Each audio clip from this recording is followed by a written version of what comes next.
வானத்தை பிளக்கும் 1000 மின்னல்களின் தீச்சுடரையும் 1000 சூரியன்களின் பிரகாசத்தையும் உலகையே நடுங்க வைக்கும் பேரொளியையும் சுமந்தது அவளின் தோற்றம். பால்வெளியில் பரவி நிற்கும் 1000 சந்திரன்களின் மென்மையான குளிர்ச்சியும் அதே நேரத்தில் யுகங்களையும் விளங்கும் காலத்தின் கொடூர சக்தியும் கலந்தது அவளின் இருப்பு. அந்த தெய்வம்தான் தேவி சின்னமஸ்தா. கடுமையான கோபத்தின் முகமூடியில் தோன்றினாலும் தேவியின் உள்ளத்தில் ஓடுவது கருணையின் பெருங்கடல். ஆதரவின்மை, பயம், துன்பம் ஆகியவை தேவியின் நிழலைக் கண்டாலே நடுங்கும். அவரின் திருவடி தொட்டவனை இருள் கூட அணுக அஞ்சும். துன்பங்கள் தொட்டு பார்க்கவே பயப்படும். ஒரு தெய்வத்திற்கு அழகே அவரின் திருமுகம்தான்.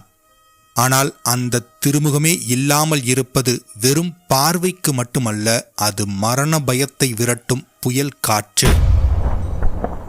அங்கிருந்து பீரிட்டு எழும் குருதி, உயிரின் சக்தி, ஆன்மாவின் ஒளி. அந்த காட்சி பயத்தை பிறப்பிக்கும். ஆனால் உண்மையில் அது தியாகத்தின் உச்சம். தன் உயிரை கூட பக்தர்களின் நலனுக்காக அர்ப்பணிக்கும் தாய்.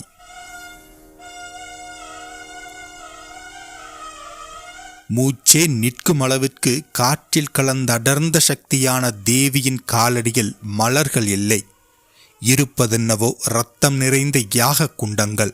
மயான சாம்பலை உடலில் பூசிக்கொண்டமர்ந்திருக்கும் தாந்திரீக யோகிகள்தான்.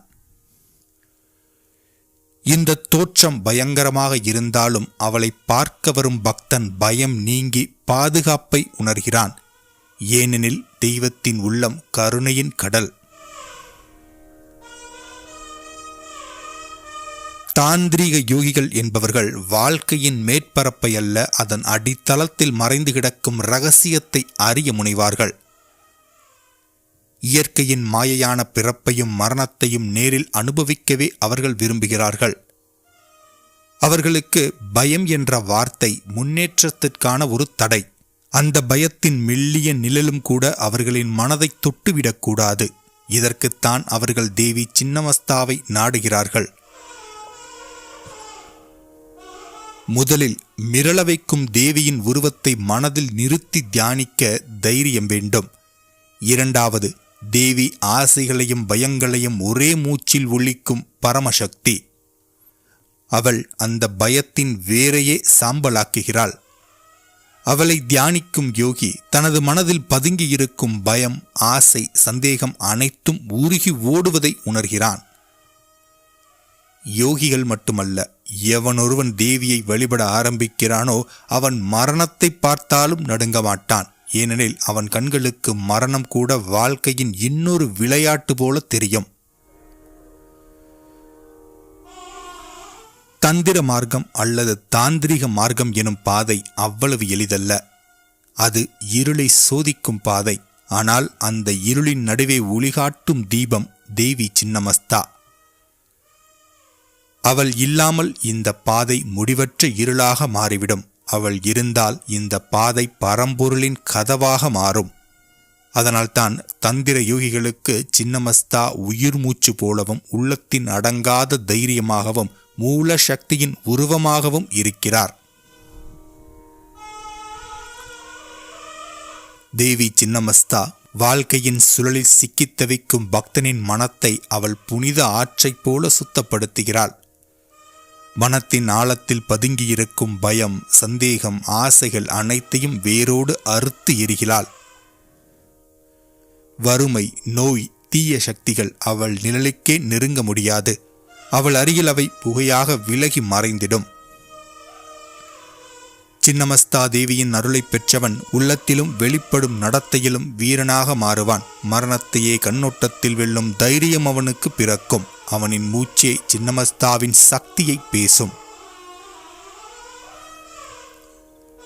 ஓம் சின்னமஸ்தாய நமக. இந்த மந்திரம் வெறும் ஒளி அல்ல, இது மூல சக்தியை அழைக்கும் அழைப்பிதழ். ஓம் என்பது சிருஷ்டி, ஸ்திதி, சம்ஹாரம் என 3 நிலைகளின் தொடக்கம்.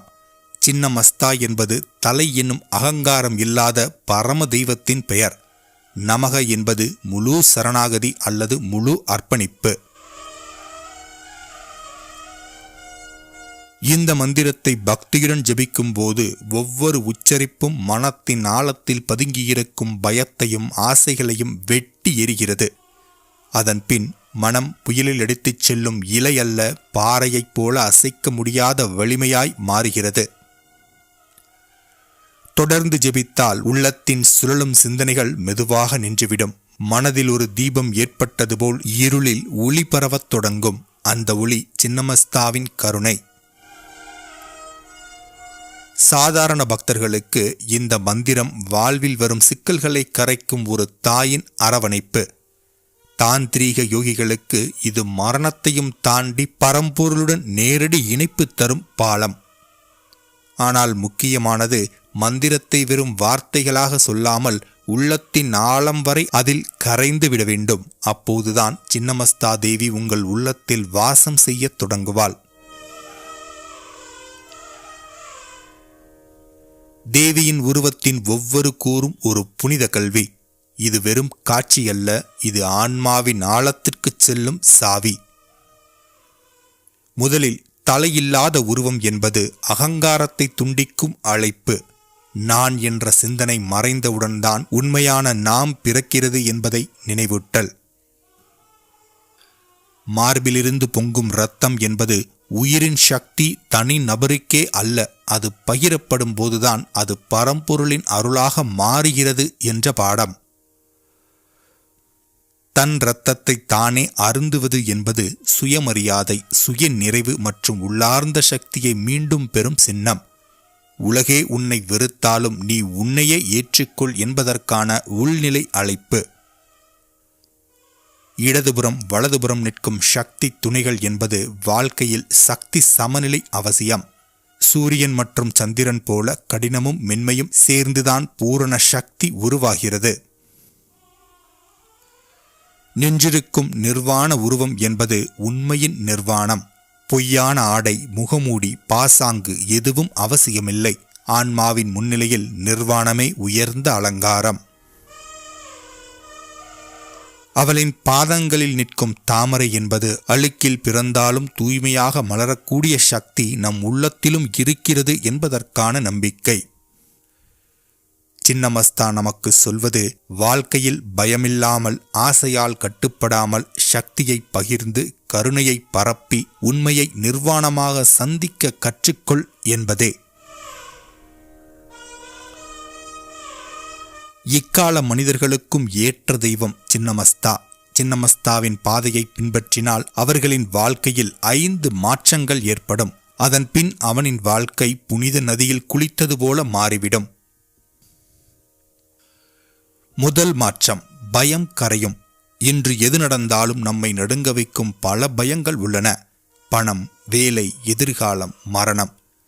ஆனால் சின்னமஸ்தாவை தியானித்தவன் இவற்றையெல்லாம் சாமானிய நிழல்களாக பார்க்கிறான். பயம் அவனிடம் இடம் பெறுவதில்லை. இரண்டாவது மாற்றம், ஆசை தூய்மையடையும். நம்மை கட்டி வைக்கும் ஆசைகள் சிறை சுவர்கள் போல. ஆனால் அவளின் அருளால் ஆசைகள் அழியாது, ஆசைகள் பரிசுத்தமாகி ஆன்மீக தீபமாக மாறும். உள்ளம் சுதந்திரமாகிவிடும். மூன்றாவது மாற்றம், உள்ளத்தில் தைரியம் பிறக்கும். சின்னமஸ்தாவை தியானிக்கும் ஒருவர் தன் மனதில் மறைந்து கிடக்கும் வீரத்தை உணர்கிறான். முன்பு எதைக் கண்டாலும் ஓடியவன் இப்போது எல்லாத்தையும் எதிர்கொள்கிறான். முன்பு மௌனமாக இருந்தவன் இப்போது உரிமையுடன் பேசுகிறான். நான்காவது மாற்றம், வெளிப்புற வாழ்க்கை மலர்கிறது. வறுமை, நோய், தீய சக்திகள் அவளின் நிழலுக்கே நெருங்க முடியாது. அவள் அருளை உணர்ந்தவனின் வாழ்வு மன அமைதி, ஆரோக்கியம், செழிப்பு ஆகியவற்றால் நிரம்பும். ஐந்தாவது மாற்றம், ஆன்மீக இணைப்பு. சின்னமஸ்தாவை உண்மையாக தியானிப்பவன் உலகை வெறும் நிகழ்வாக அல்ல, பரம்பொருளின் விளையாட்டாக காண்கிறான். அவன் வாழ்வில் ஒவ்வொரு மூச்சிலும் தாயின் கருணை துடிப்பை உணர்கிறான். எனவே நவீன மனிதனுக்கு சின்னமஸ்தா ஒரு புராண கதையல்ல, அவள் வாழ்வை மாற்றும் சித்தாந்தம். சின்னமஸ்தா வெளியில் இடியாய் முழங்கும் சக்தி, உள்ளத்தில் தாயின் மார்பில் உருகும் பாசம். அவள்தான் உன்னை உன்னால் கண்டுபிடிக்கச் செய்யும் தாய். அவள் முன் நிற்கும் போது உங்கள் ஆன்மா தனது சங்கிலிகளை இழக்கிறது. பயம் காலை பனித்துளி போல கரைந்து விடுகிறது. வலி சூரியனின் ஒளியில் நிழல் மறைவது போல மறைந்து போகிறது. ஒரே ஒருமுறை மனம் முழுவதையும் அர்ப்பணித்து அவளின் பாதத்தை தொட்டு பிரார்த்தனை செய்தால் உங்கள் இதயம் கருணையின் கடலில் கரைந்துவிடும். உங்கள் ஆன்மா சுதந்திரத்தின் இறக்கைகளை விரித்து ஒளியின் ஆகாயத்தில் பறக்கும். அவள் அருகில் இருக்கும்போது உலகம் உங்களை வெல்ல முடியாது. ஏனெனில் நீங்கள் இனி சின்னமஸ்தாவின் பிள்ளைகள். நன்றி.